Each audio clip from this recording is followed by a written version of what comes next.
Desde que eu comecei a estudar política no mestrado, antes eu havia trabalhado num curto período como jornalista de política, mas foi no mestrado que eu fiz na Universidade Católica Portuguesa, em 2007, que começa esse mestrado, que essa ideia ela começa a tomar uma forma mais teórica, né? E a partir daí eu comecei a trabalhar com alguns institutos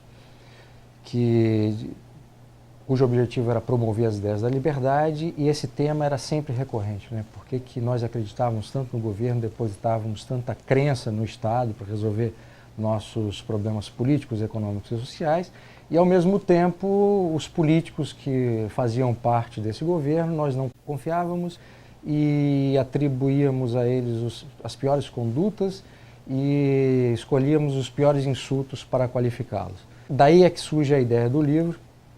E um amigo, há uns 2 anos atrás, me mandou uma mensagem dizendo que gostaria de ver um dia eu escrevendo um livro Para de Acreditar na Política, né? Eu peguei essa ideia e elaborei o Para de Acreditar no Governo, e aí o subtítulo tentando explicar esse paradoxo que move a nossa cultura política. Nós brasileiros olhamos o governo como se o governo não fosse formado, constituído por esses mesmos políticos que nós não confiamos, né? É como se houvessem 2 planos de realidade, um representado pelo governo e o outro representado pelos políticos. Uma das hipóteses que eu trago no livro é que quando nós brasileiros olhamos o governo, é como se o governo fosse formado por anjos celestiais, né? Como se fosse um exercício de abstração. E por ser uma abstração, a gente consegue confiar.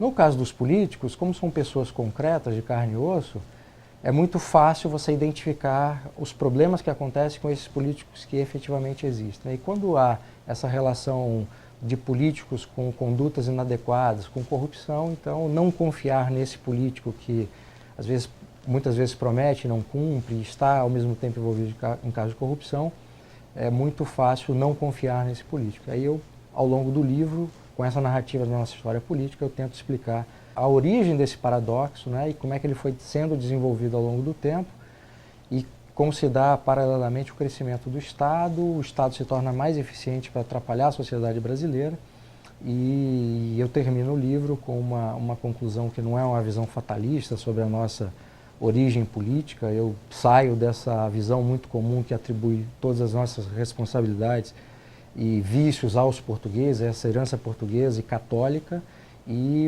no final é um grande chamamento à nossa responsabilidade como brasileiros, é um sentido de dever e responsabilidade, né, que nós precisamos entender, né, primeiro identificar o problema e arrumar soluções para superá-lo, né, superar esse paradoxo de Garchagin. Seguindo uma dica de um amigo meu, eu tenho tratado esse paradoxo do subtítulo como paradoxo de Garchagin.